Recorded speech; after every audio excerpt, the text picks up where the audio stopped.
Welcome, welcome. In the second half of today's show, we'll hear from returning guest Donald Altman. He's a practicing psychotherapist and former Buddhist monk. And today we'll explore how love, kindness, and compassion help overcome fear and negativity. Donald Altman's new book is Reflect, Awaken to the Wisdom of Here and Now. First, while many authors write about wilderness, wild spirits, and living wild, few actually live it.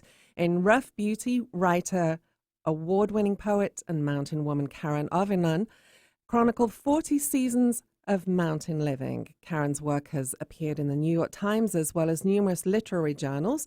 She has an MA in poetry and a PhD in fiction writing, and she's a former artist in residence for the state of Colorado. She's won 2 Academy of American Poets Awards and joins us today with her new memoir, which actually is her first book. It's called Rough Beauty, 40 Seasons of Mountain Living. Karen Avinan, welcome. Well, thank you. Thank you so much for having me. I'm pleased to be here. It's not very often you hear about women writing these kind of stories, living in the wild, and you say that's part of the reason that you wrote this book. And you're always amazed when you're talking with people, they say to you, why? Why would you want to live up on a mountain alone? So talk to us a little bit about why you decided to write the book. Well, as you say, I got a lot of questions. People would say, why are you living there alone? Aren't you alone? Aren't you afraid? Aren't you lonely? And, that's a question that no one really asks the man who lives by himself. And so I thought, well, I'm going to answer this question. And the answer for me was really, I kind of unwittingly undertook my own heroic journey. Two factors really about living in the mountains for me that were key. The first thing is that I had a transient childhood. My father was in the Air Force, and we moved around. And I remember as a kid really just wanting to be from someplace, to be rooted into landscape. We were kind of kicked around by my dad's career.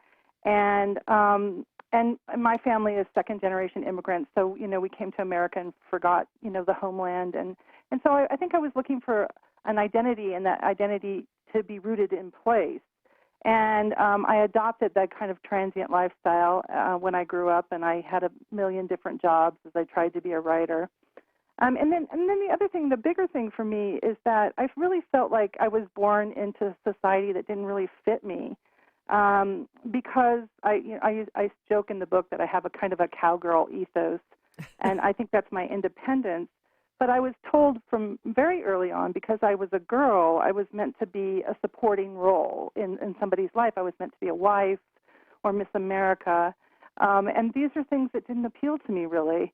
So I kind of cultivated my personality in opposition. I'm opinionated, I'm strong, I'm resilient. And I thought, well, I'm going to go find some place that fits me. And turns out, the mountains are full of people like me who are outliers, who don't feel like they fit into society for whatever reason. So I was looking for a place to belong and a place to be myself. And the mountains were my first love. I've got the love of the mountains from my father. And so it was kind of a natural fit for me to kind of just move away from family and then society and then move up into the mountains. And I moved away initially, like I was running away, but I, in the end, learned kind of the art of embrace. I learned to kind of stay put and embrace landscape. Right. So you say that you were kicked around by your dad's career. He was in the military, so you got to move a lot. You never really created a really strong connection with people because you knew you would be moving off soon. But you were also kicked around by your dad in other ways. You write about your family appearing very normal and very happy on the outside, but inside it was anything but. And some of the things I read that your father did, and particularly things he said, were really quite cruel. So tell us how much that impacted you growing up. Well, I think what it did is it made me from a very young age. My dad has a very larger-than-life personality, and he's a nice guy on the outside, but with his family, not so nice. And so I think for me, it made me develop kind of armor, and it also developed this kind of thing where I just walked away. I decided this isn't for me, and I'm going to go as far away from it as possible, and I'm going to go as far away from people as possible. So I don't think I developed the kind of trust that you should develop, growing up in your family for other people and I didn't learn about love until really I got my dog Elvis. And then I kind of understood what unconditional love was. So it was an unstable and unpredictable home. And so I think as a result, I became the kind of person who always likes to be in charge and in control of the situation. And I'm hypersensitive to the moods of others. So, I think anybody who's had that kind of trauma understands the things that you do to cope with it. Right. So tell us about Elvis, because you write in the book that you said it's true, we don't pick our dogs, they pick us. I'm sorry, say that again? Tell us about your dog Elvis, because you write in the book that saying, they say, we don't pick our dogs, they pick us. And you say that is entirely true because Elvis chose you. Yeah, he was, Elvis was really kind of like a human in a fur coat. My relationship with him, as I say, really taught me about love, and it taught me about, it was the kind of relationship that you have with a dog one-on-one is amazing and spectacular. And it offers, it just offers a lot. It offers so many things in terms of, it showed me what love was like, is what I'm saying. And I just think I learned how to trust with him. And so I have this story in the book where he's a husky, so he wants to run away from me all the time. And what I have to do right. is get him to come back. And so I trained him by attaching a leash to my waist and then attaching it to him. And in the morning, when I got up and walked, he got up and walked. And when I sat down, he had to sit down. So he learned that we were a pack, that we should go everywhere together. And that kept him from running away. And it kept him safe because when he ran away, he would get in trouble with people and cars and ranchers and all kinds of stuff and wildlife. But it also, that kind of leash became a metaphor for our relationship because he really tethered me to the world and in a way that made me embrace the world. After my house burned down, I did have a thought a few months afterwards, why bother rebuilding? And the thing that kept me here in this life was the dog. Who would take care of such a dog? He was such a pain in the butt. So I think that relationship saved my life. Right. So you just mentioned the fire. So let's talk about that because you were delivering mail and your cast iron stove, I think, had a lot to answer for. It left you with very, very, practically nothing, right? Right. I had just finished, I kind of took the most circuitous route to the present moment, which was I was 39. I had just finished my PhD. I decided for sure I'm going to be a writer. I have student loan debt. have 4 jobs so that I can kind of make this part-time, I have jobs that are flexible so I can keep writing. And I settle in the mountains. And I had been living around the town of Jamestown, but I found a cabin on an acre of land. And 9 months after I moved in, it burned to the ground, and I lost all of my writing, most of my writing, except for the 2, my dissertation and my thesis, which were filed at the university, but all the rest of my writing, my journals, and my books, which was a huge loss for me. And I had to start over, and 4 months later, I turned 40. Right. So, I mean, even though you were living in the mountains there, you had some stuff that was very precious to you. Yes, it's true. I mean, I'm not, I have, yeah, I used to work as a cookbook buyer at a gourmet retail store. And so I am a cook. And so I had, 300 cookbooks, and I had beautiful cookware and I used to cater when I was in college. So I had catering things. So I have a love of beauty. In all its forms. So I do like a nicely set table. So I had managed to kind of collect these really nice things, and it all went away. But in the end, those are the things that you really miss, really. I mean, it's just stuff. And I say in the book, I knew I wasn't my things.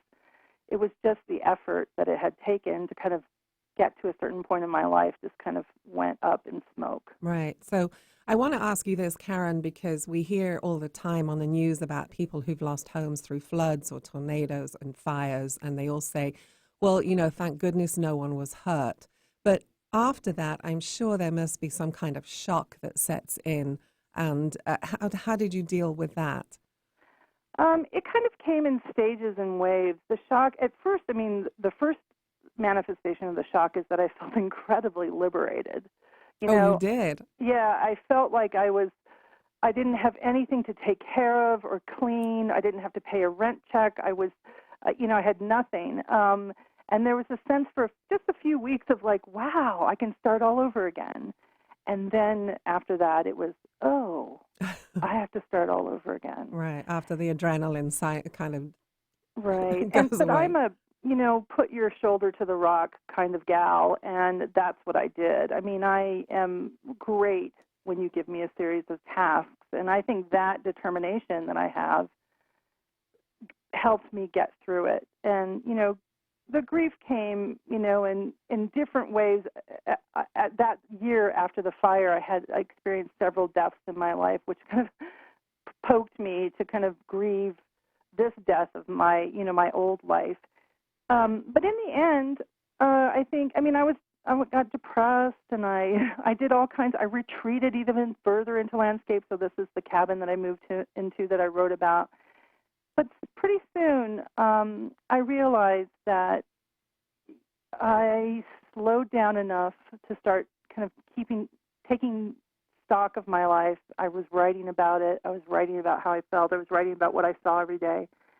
And then pretty soon I was on the road to recovery. I was journeying back through. So I think I busied myself with tasks, and that's how I got through it. Right, right. Well, the book is described as a gorgeous meditation on solitude and connection. And I want to talk a little bit about that solitude and what it meant to you when we come back. We're going to take a very quick break. You're listening to Conversations Live with Vicky St. Clair. My guest is Karen Arvinen, and her new book is called Rough Beauty, 40 Seasons of Mountain Living. We'll be right back.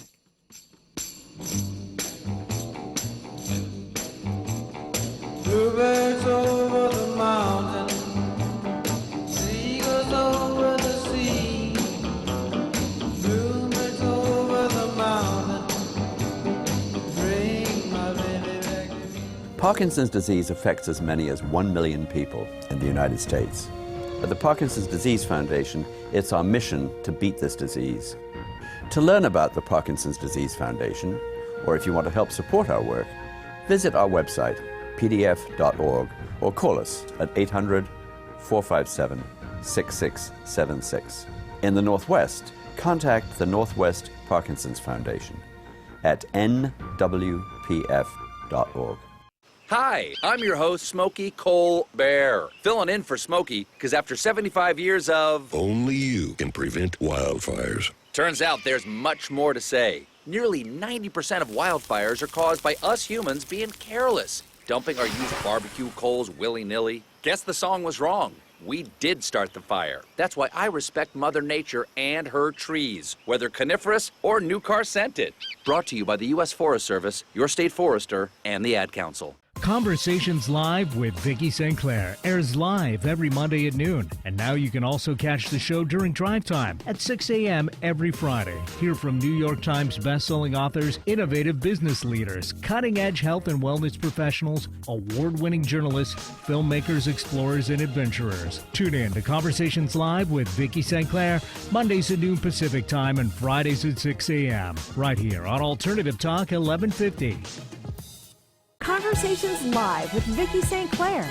Live well and live strong.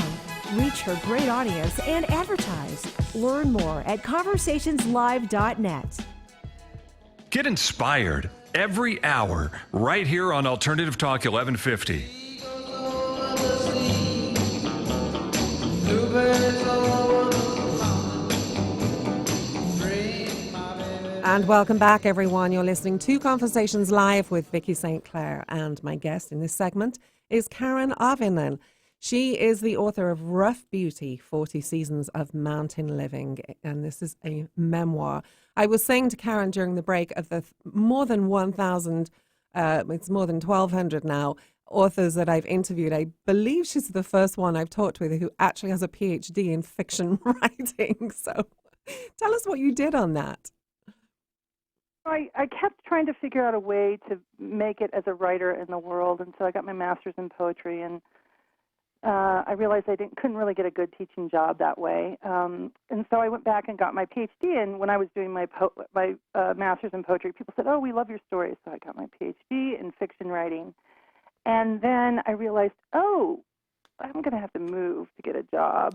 And I didn't really want to leave Colorado. I mean, I live in the most beautiful place in the world, and it fits me. And so I teach at the University of Colorado now, but and then I ended up writing a memoir. So go figure.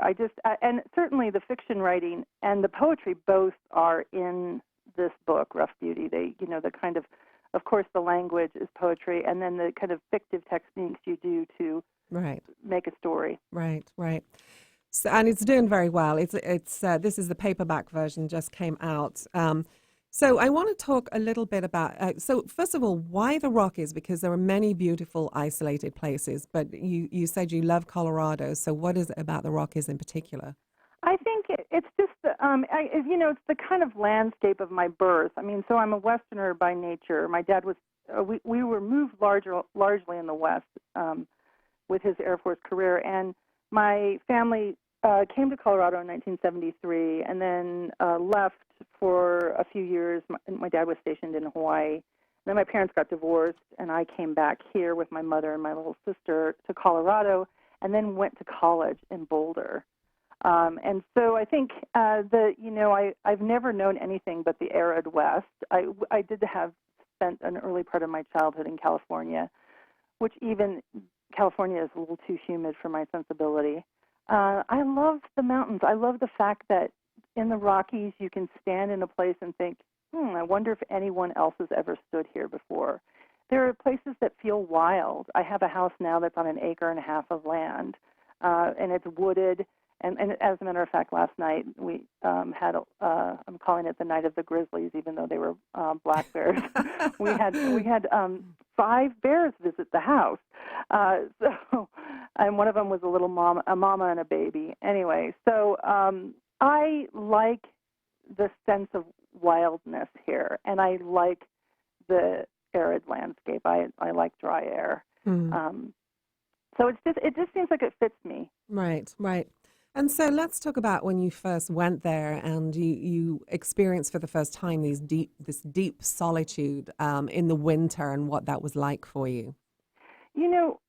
The solitude of winter is kind of a double-edged sword. It's really, there would be days when I just wouldn't speak to anyone but my dog. The sound of my voice would startle me because in wintertime it's so quiet. There's no birds. There are no cars there. And when it snows, the snow tamps down the sound of everything. And it's an invitation to sit still in your life. And so those days, because my days were ordered by weather, what I had to do was keep the house warm. So I'm feeding the wood stove. If I'm at home, I'm reading, I'm writing, I'm grading papers, or in my leisure, I'm watching movies. And I've got the window shades pulled down if it's really cold outside to kind of keep. When I moved into the cabin, it had single pane windows, which was quite cold in the wintertime. And the floors, you could feel the cold radiating off the floors. So it's lonely, sure, it's lonely, but it's also fantastically, a whole world of silence opens up, and in that's a great thing for a writer. Yes, because we're doing a segment on mindfulness next, and we talk about this a lot today, and corporations talk about it a lot, but it's one thing doing it in a busy city, and it's a whole other thing doing it up on, 8,500 foot up on a mountain. Right. There's a sense, if it's a deep snow, I'm not going anywhere. I'm not, you have to stay put. You can't just run out for an afternoon coffee or the movies. Right. But I developed a relationship with, loneliness, and really there's a beautiful quote by in Natalie Goldberg's book, Writing Down the Bone. She talks about Katagiri Roshi says, anything you do very deeply is lonely. And I suddenly realized that loneliness is not a terrible thing. It means really, it's a word that describes what it means to kind of live profoundly. And that's the kind of life I was embracing by myself on the mountains. Right. And so tell us about some of the challenges when I'm sure there were moments, even if fleeting, where you thought, what the heck am I doing? So in the wintertime, my cabin was made of wood, literally wood 2x4s, little blocks of wood. And it looked like a brick cabin, except for the bricks were wood. And everywhere and it was a fishing cabin. So it had been purchased and then kind of insulated after the fact, and it was up on rock pylons. So there was no, there was not a foundation, and so there was insulation stuck underneath the cabin. So that made it really super cold. But in the wintertime, when the wind in January would blow, and it was about 10 degrees below zero, this icy wind would carry crystals of snow, and they would come through the cracks in the cabin walls. And so I put posters and mirrors and all kinds of things over the walls to keep the snow from blowing in. And I discovered this, of course, one night when it woke me up at about 2 o'clock in the morning, and I've got snow blowing in on my face. And then I would say probably critters.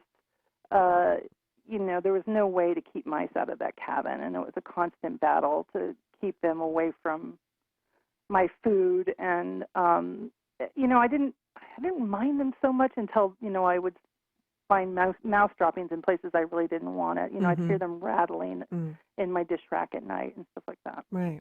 And so as you started to rebuild your life, Karen, did you have flashbacks to this other house burning down? And did you have setbaks around that? And it's thundering here. Oh, goodness. Oh, absolutely. Welcome, Colorado. We're having a thunderstorm. Absolutely, I had flashbacks. And for a long while. So, I was living in the mountains, and every time there was wildfire season was really tough because, and a few times the cabin was threatened by wildfire. So when that happened, I would start having fire nightmares. And, fire's coming and I can't get out, or Elvis, my dog, was at the cabin. Elvis was at the cabin and I couldn't get to him. And then that hasn't gone away, actually. At the end of the book, I mentioned that Jamestown, which was the mountain town below me, experienced a flood. And when that flood happened, I started having the same kind of wildfire dreams again, and towns that were destroyed and people losing things. And so it stuck with me. Mm. Well, I'm jealous you're having a thunderstorm right now because they keep telling us we're going to have one and it never materializes. We have had nonstop rain up here. Really? It's been a very late, cool spring here. Right. And so tell us how you describe the book in your own words, because it's about a period of time and a lot of reflection. How do you describe it to people? I describe it as, other than the fact that this 10 years of living alone in a remote place, it's about the alchemy of wild places. It's about the transformational power of land. It's about what happens when you live deeply with landscape. And so for me, it was this journey of kind of, moving away from everything I thought that I didn't need or didn't want, and actually finding myself learning how to embrace the world. And so it's interesting, in isolation, I learned how to kind of put my arms around things. Mm. It's very different to what you're doing, but I actually like to camp alone sometimes, and that itself is like a very mini experience. You get time to really think and just be yourself, I think it's really important, and I think it's really important particularly for women. I mean, one of the things I say about this book is that it's a heroic journey for women, and I hope it's inspiring for other women to say, yeah, I can do that too. Right, right.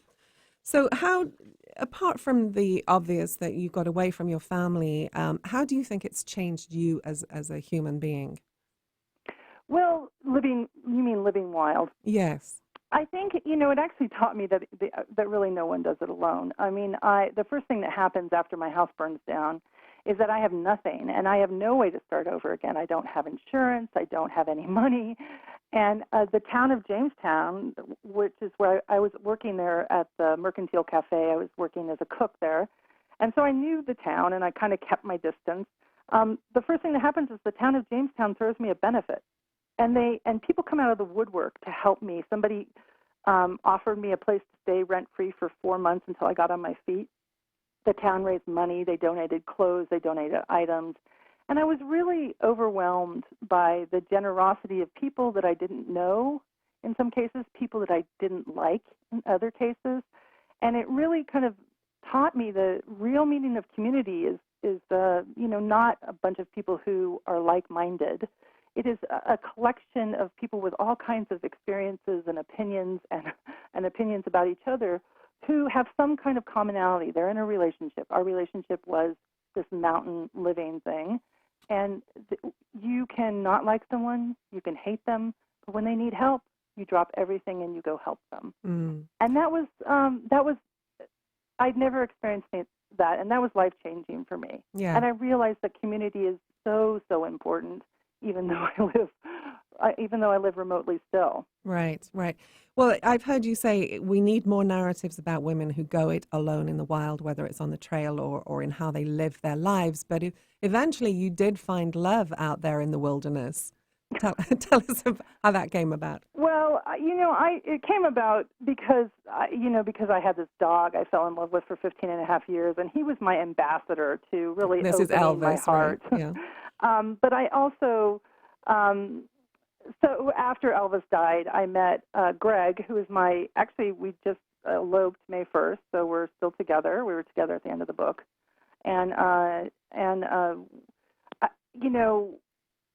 It was, I think, the process of softening that happened for me after the fire. I realized that my life needed to change, and, I had to start over again. And so I thought, well, I'm going to start over differently. And the process of living inside landscape for all those years, being quiet, being alone, experiencing solitude, self-reflecting, the experience of Elvis, I think they all led to being able to, for the first time in my life, share my life with someone else, another person. Mm-hmm. And he's an artist, right? I checked out his websites and beautiful he's an artist, and he did the watercolor illustrations for the book. Yeah. So, I was quite pleased with those. Right, right. I have always said as a writer myself that it would be very difficult to be with another writer, but an artist I could handle, or a musician, whatever. We have to balance each other's creativity. So yeah. He has a studio. We're going to build a writing, we're calling it a shack, out on our land for me. We're a place where I can go to write. And I think we both understand each other's need for solitude while we're working, and also that how important creativity is for both of us. I think we also understand that. Right. Well, listeners can find out much more about Karen Avinan and her work at KarenAvinan.com. The book, Rough Beauty, 40 Seasons of Mountain Living. A final quick thought you'd like to leave our listeners with, Karen? I just want to give a shout out for Wild Places, which is something we should all be thinking about right now. And, the alchemy of Wild Places is that they really work on us if we let them. Ed Abbey said there's something about the desert, kind of mysteriously. But Wild Places will work on us gradually and slowly. And so if we spend time in these places, and your wild place can be a park or wherever it is. It doesn't have to be on top of a mountain. But I think they work on us gradually and inevitably. And I think they make us more human. Yeah. Well, thanks for being with us. Enjoyed reading your story and hearing you chatting with you today. So I appreciate your time. Thank you so much. A pleasure. And again, the book Rough Beauty, Karen Avinan, my guest, and you can find out more about her at her website, karenavinan.com. We will be right back with Donald Altman. You're listening to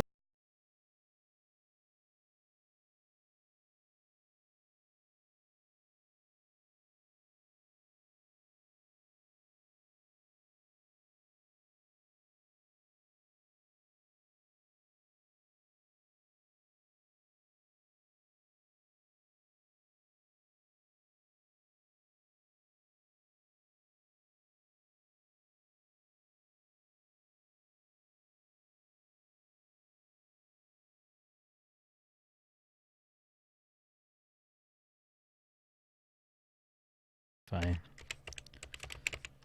I guess that... this just isn't working.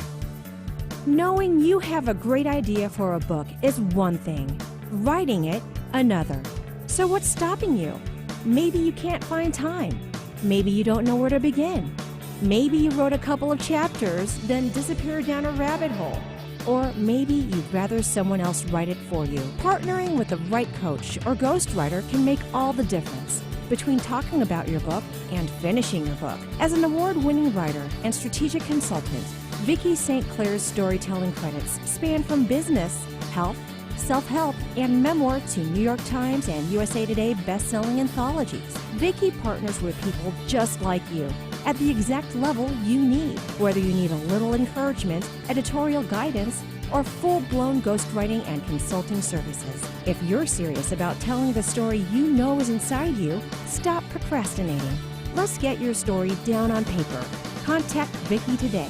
Email Vicki at VickiSt.Clair.com or call 1-800-495-7617. See more about Vicki and her work at VickiSt.Clair.com. Yeah, that could work. Hi, everyone. Al Roker here. As a guy with his own catchphrase, I appreciate that after 75 years, Smokey's only said, Only you can prevent wildfires. but I'm filling in because there's a lot more to report. Like when it's dry or windy. Be careful burning yard waste, because wildfires can even start in your neck of the woods.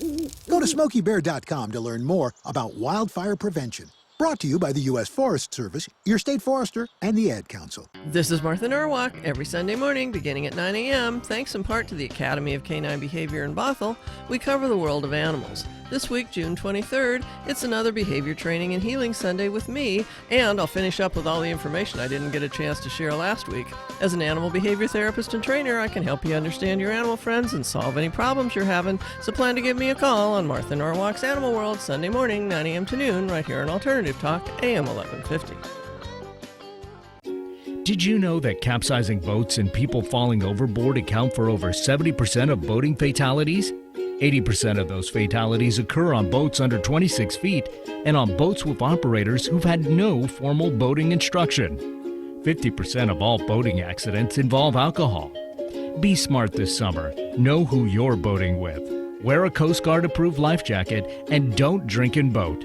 This message is brought to you by supporters of Conversations Live with Vicki St. Clair and the JMB Group, who wish you safe boating fun.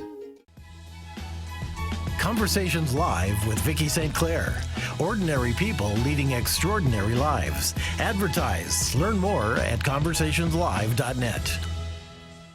Going our own way every day. Alternative Talk 1150.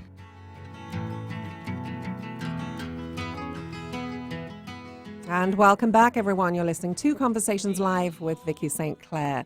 And I'm very pleased to welcome back in this segment Donald Altman. He's a psychotherapist and former Buddhist monk. He's been featured in the Mindfulness movie and profiled in the Living Spiritual Teachers Project.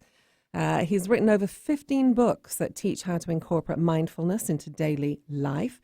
His award-winning books include The Mindfulness Toolbox, Clearing Emotional Clutter. That's what we talked about last time he was here. And that was named one of the best spiritual books of 2016. And his other award-winning book is The Mindfulness Code, again named one of the best spiritual books. So he served for many years in the community as past vice president of the Center for Mindful Eating, and very pleased to have him back today with his new book. It has just come out, hot off the press here. It's called Reflect, Awaken to the Wisdom of the Here and Now. Donald Altman, welcome. Oh, well, hi, Vicki. It's wonderful to be on your show again. Yeah, and it's great to have you back here. And I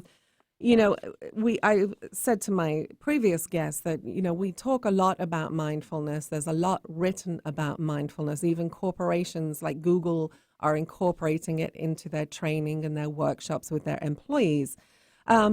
But it's hard to believe when you're driving up the freeway or you're in the shopping mall and everyone's glued to their phone. So what are you finding? Are you finding we're losing it? Or Well, what I'm finding is I think we're under greater amounts of stress than ever before, and that's why I wrote this book. I've spent years in practicing meditation and studying how to teach it to people. And what I really felt was that we needed a mindfulness for the 21st century, for the kind of fast-paced world where we're distracted, where we're busy all the time, but something that was simple and accessible, but that could be transformative and just used throughout the day, be integrated into our day. And I think that's what, to me, is so important. And it brings us back to the original meaning of mindfulness that I sometimes think gets watered down or gets lost. And that's a word from Sanskrit called sati. And it means, really, the original meaning was self-recollection, self-remembrance. So in other words, regaining the fragmented parts of ourselves, finding wholeness. And I think it's very beautiful to think that we can regain that. Right, right. Your new book, Reflect, follows the advice shared by the Buddha on his deathbed, you say, when asked how his teachings should be taught and carried forward. So tell us what you mean by that. Yeah, basically the Buddha said, be a lamp unto yourself. In other words, his advisors came to him as he was dying and wanted to say, well, how should we bring your teachings to people? And, they wanted to codify it and create a whole learning system around it. And the Buddha just said, try it and see what happens for yourself. And that's where I think the power of this is, where the power of mindfulness is. It's not having to find some guru. I think there's another principle that I've found is useful. It's called the upaguru, which is the light bringer within, is how you would translate it. And so we're all our own light bringer. I think that Reflect is just a way to help you shine some light, maybe in the places you hadn't looked at, to help you see things in a fresh perspective, to broaden things out, and that we learn ourselves. Even as a psychotherapist, when I've had clients come into me and they would sometimes say, oh, tell me what to do. Right. And if I told them what to do, it wouldn't really have any use for them because it didn't come from within themselves and it might not stick. Right. So I think this is a very important path. And mindfulness in general is about how do we awaken to whatever's happening in our life. And I think that even with stress, for example, we need to think about how can I not just deal with the stress, become a little mindfulness clone, right? But how can we create a more compassionate environment? How can we work with others to change the stress that's around us? And I think, and that's where, the mindfulness that we co-create with one another is so important. Right. You write in the introduction to the book that Saint Benedict believed there was no meaningless kitchen work. What does that mean, Donald? Yeah, that's a great little, that comes from the 6th century monk, Saint Benedict, and he wrote a wonderful little book. You can find it around, and it's the Rules of Saint Benedict, and it's a very tiny little book, but it's very, has some wonderful common sense in there about how people can get along in communities. And one of the things he says in that book is that monks shall regard all utensils of the kitchen as sacred vessels of the altar. So looking at even that most ordinary thing and seeing it as something very special. In fact, there's been some interest, and I talk about the in-between moment in the Reflect book. How can you find that in-between moment? We can get focused on the outcome, on getting from A to B to Z or whatever, right? And we miss this moment. And actually, there was some research done, Vicki, that showed that people would underestimate the value of writing down and then reflecting on the ordinary moment in the future, they actually found ordinary moments more interesting than a quote extraordinary moment of a date a romantic date they had had.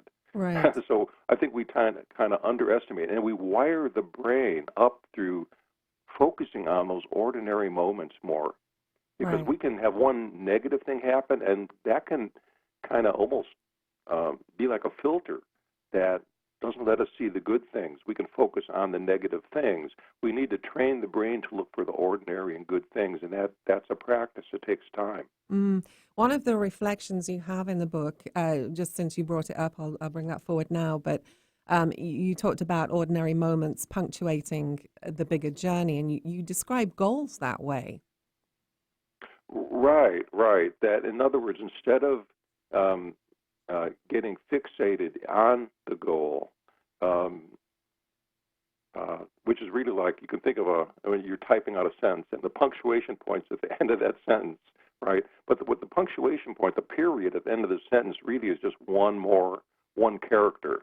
And to be present with all the things that are happening on the journey, not just to get to that punctuation, not just to get to that period at the end of the sentence, that you need the entire sentence to create that story. Right. And so it just, it's kind of a metaphor for how can we appreciate each ordinary moment. And it's easy to get caught up and lost in thought, isn't it? It's very easy. I love that you write, if your goal-oriented perfectionist is pushing you, simply smile back. And there are a number of reflections in here about observing the nature of our mind and becoming friends with it, really. We need to become friends with it. We need to become friends with our emotions, even those unpleasant emotions. They may have a message for us, and I have a reflection around that, which is invite your unwanted emotions in for a cup of tea. And if you invite them in for a cup of tea, instead of calling the mental police and putting them in a paddy wagon, you may learn, you may find something very valuable. And that is a way, actually, that we can get to know our emotions better. And there's research that shows that if we observe our emotions in this kind of way, that we're less reactive, so we can respond more. We can learn from our emotions. And so I think it's a beautiful way to bring in even those unpleasant emotions. Right. Well, I don't want to interrupt you in my next question, so we're going to take a quick break now. We'll be right back. My guest is Donald Altman. His book, Reflect, Awaken to the Wisdom of the Here and Now. Please stay with us.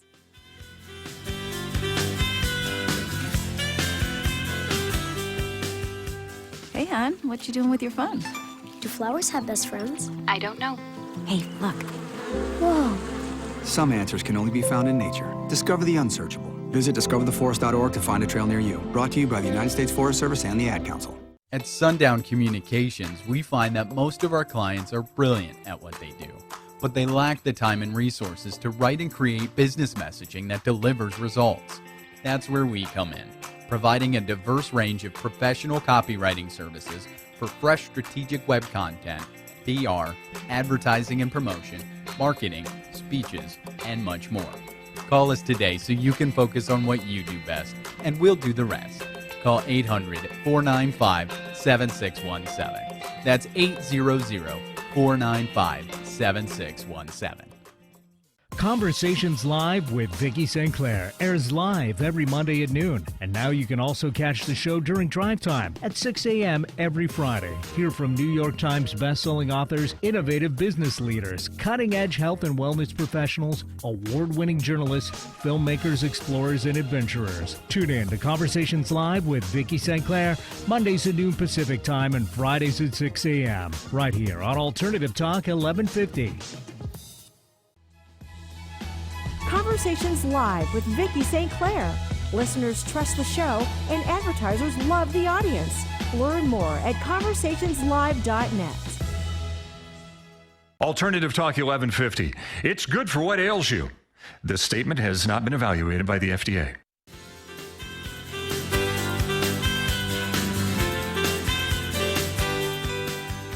Welcome back, everyone. Welcome back.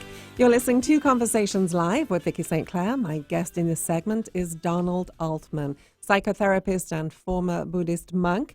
And I know he does extensive mindfulness training around the world. His new book is called Reflect, Awaken to the Wisdom of the Here and Now. And I have to say, I love this book, Donald. You say you designed Reflect with 108 short readings. And, you know, most books, I should say, have a beginning, middle, and end. But you like to think of this book as a spiral journey with no beginning and no end, right? Yeah, I think that, and thank you for mentioning that, because I really feel that's important, that when I think of a spiral, it's almost a spiral that is a staircase spiral that's moving upward, and we're evolving and we're growing. And I think that as the human race is growing and we're progressing, we're still learning, and we don't need to be harsh on others, but we need to find kindness and compassion. And I think that's part of this journey. We live in a time that can be very divisive in a lot of different ways, and how can we begin to understand suffering in the world? And right. I think that through understanding of suffering, and understanding even the suffering that we have in our own minds, is very important to recognize. And we see that no one is immune to that, and from that place we can grow compassion. And isn't that really a beautiful thing? The word compassion, if you break it down, means to be with suffering. And in my workshops, actually, I have people sit with a compassionate gaze. I want a compassionate gaze, rather, with one another. I want to grow that compassion container. And it's beautiful when people, after this, some of the exercises and how we work with that and reflect with that some will say, wow, I felt like I was looking in a mirror as they were looking at someone else's eyes. So I think the hope of that spiral journey is it keeps moving us forward. Right. That's interesting. I had a great yoga teacher when I lived in San Diego, and he would not begin class until he had made eye contact with everyone, and so, extended eye contact. To be honest, I found it very uncomfortable when I first joined his class, but I see, as the weeks went on, I understood why he did that. It created that connection. One thing I want to talk about, because we hear a lot about meditation, we've talked about meditation a lot on the show. You say it's not the amount of time spent meditating, but knowing how to access the brain circuitry that lets you quickly transform and alter it. And, we hear a lot of people say, oh, my mind's too busy, but, I just don't have time. But isn't it just that they haven't trained their mind to get there yet? Right. And so what I try to do, because I have sat in meditation for years and done that work, and I've also began to understand brain science and how the part of the brain that's right behind the eyebrow ridge needs to be exercised, and how to exercise that. That's the most human part of the brain, and it's really the reflect part of the brain. I call it the reflect module, and it's how we connect with others. It's how we also look inward, and by exercising it. So if you're always having your attention grabbed by something outside of you, and if you're not making that that face-to-face contact, that's actually one way that this reflect module wires up. Now, computers are really interesting. We all use them. I use them.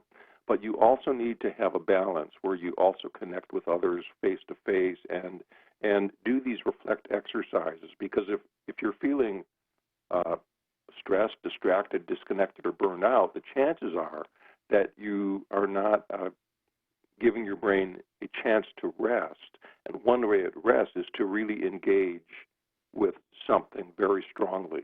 And nature can do that. I heard you in that last segment, you were talking about the wild places. And probably one of the great wild places is our own mind. So we need to train that. And nature can actually help engage the brain in that way. So I think what I've tried to develop here is a way of having pointed, sometimes provocative, sometimes humorous ways of helping people break out of old patterns and see things in a fresh way. And when you're sitting in meditation, that may or may not happen, or may take a very, very long time. Mm-hmm. But I've designed ways to do this here that I've really distilled a lot of the work that I've done for years into this one book and into Right. these readings. Right. Earlier, you talked about compassion, about kindness, about love. How does that help us overcome fear and negativity? Well, yeah, compassion and loving kindness really do overcome fear, and we can get caught in the fear channel very, very easily. And you may have heard people say, hatred does not overcome hate; only love Right. can overcome hatred. And I really believe it's true Yeah, because I do too. it changes how you respond and react to that hate.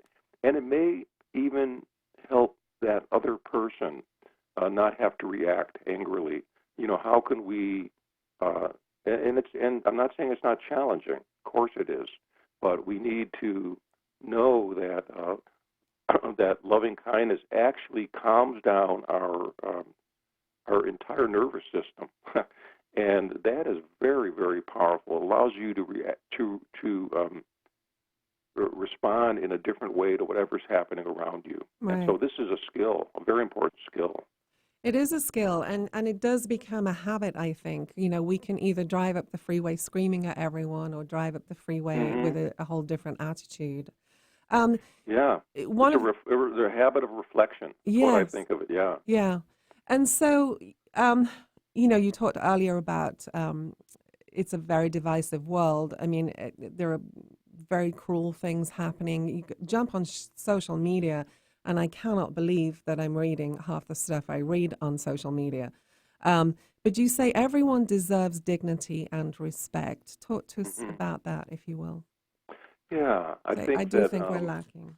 Yeah, I think that we just need to know that, when you're looking in somebody's eyes, you really, we think of ourselves as individual, and but in truth, they're really connected. And if you show another person respect, you're also showing yourself respect. If you show another person kindness, you're showing another person kindness. If you harm another, you're really ultimately harming yourself in some way. So to recognize the connections and dissolve the illusion of separateness is very much part of this spiral awakening journey. Right, right. I want to talk about, because we're short on time here, and this is another thing that I think we're short on today, and that is laughter and play.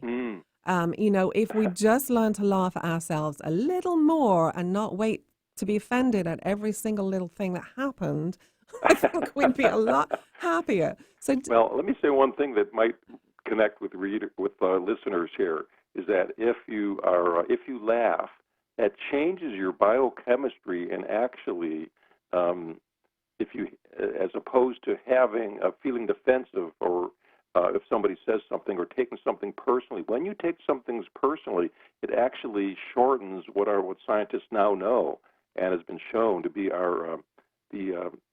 the measure of aging in the body. So it's called a telomere. It's the end of our chromosomes. And so I don't think anybody wants to get older just by being more cynical or defensive. And laughter is a wonderful antidote for that. You can't really laugh and be defensive at the same time. Right, right. Different states of mind. And I have one section in the book devoted to laughter. And I think I grew up in a very serious family, and so finding laughter and inviting it into my life has really been a wonderful experience. I grew up in a family that loved to laugh, fortunately. That's great. So in that same chapter, very quickly, I just want to finish with this. No matter your age, you have a child inside wanting to play, because play is equally as important, right? I'm sorry, I didn't hear that. Get that? Play is as equally as important. Yeah. So play. Actually, the word joy comes from the word rejoice, which is really how do you play, and to let that inner child loose and break the chains of sometimes the chains of adulthood and responsibility can weigh us down, and we need to learn how to play again, almost improv in your day, right? Instead of having fixed responses. And if you can think of life a little more as an improv, you never really know what's going to happen, and that's that beautiful sense of uncertainty when you approach each moment fresh. Right. Well, I love this book. I am keeping this book next to my bedside, on my bedside table, along with some other Oh, favorites well, I'm there. honored. Thank you. I thank you so much for being with us, Donald. We're right at the end of our segment here. Oh, well, thanks, Vicki. It was great. And my guest, Donald Altman, you can find out much more about him and his work at mindfulpractices.com. And his new book is called Reflect, Awaken to the Wisdom of the Here and Now. And we'll see you next week. Until then, live well, live strong. You know where to get hold of me, 800-495-7617, and through our website at conversationslive.net. See you next week. Radio is very competitive. Shows soar in popularity and then flame out. Sometimes, however, a real connection is made with an audience, and success blooms year after year. For over a decade, Conversations Live with Vicki St. Clair has built a loyal following thanks to inspiring and stimulating conversation. Longevity, loyalty, exclusivity. Smart advertisers seek it out. With Vicki's valuable audience, the search is over. Discover the affordable, effective ways to advertise your business. Log on to conversationslive.net. That's conversationslive.net today. The views expressed on this program are those of the host, guests, and callers, and not necessarily those of KKNW, its management, or other advertisers. Contests are the responsibility of the host of this program and not KKNW. This is Alternative Talk 1150 AM, KKNW Seattle, and KNUC 98.9 HD3 Seattle. Eric Ryder here with you on Alternative Talk 1150 AM. We're headed towards 1 o'clock. Time for a quick look at our traffic situation. I-5 southbound just north of the West Seattle Bridge. A collision is blocking the right lane. We're finding heavy traffic stretching from North Gateway to the 520 interchange. Northbound, you'll find some slowing approaching I-90. East side, 405 southbound congestion now from I-90 to about Northeast 30th and Renton. Looks like 518, just approaching the 405 interchange, is finding some stop-and-go traffic there as well. Stay tuned to Alternative Talk, 1150 a.m. Method Meets Magic with Dan and Jess coming up next after the news and weather. Speaking of weather, we got another beautiful day here in the Puget Sound, and temperatures right around 62 degrees right now. Looks like we're in for a few cloudy days. We'll tell you more here coming up in a couple minutes. Confrontation path dies in courtroom. I'm Mike Moss.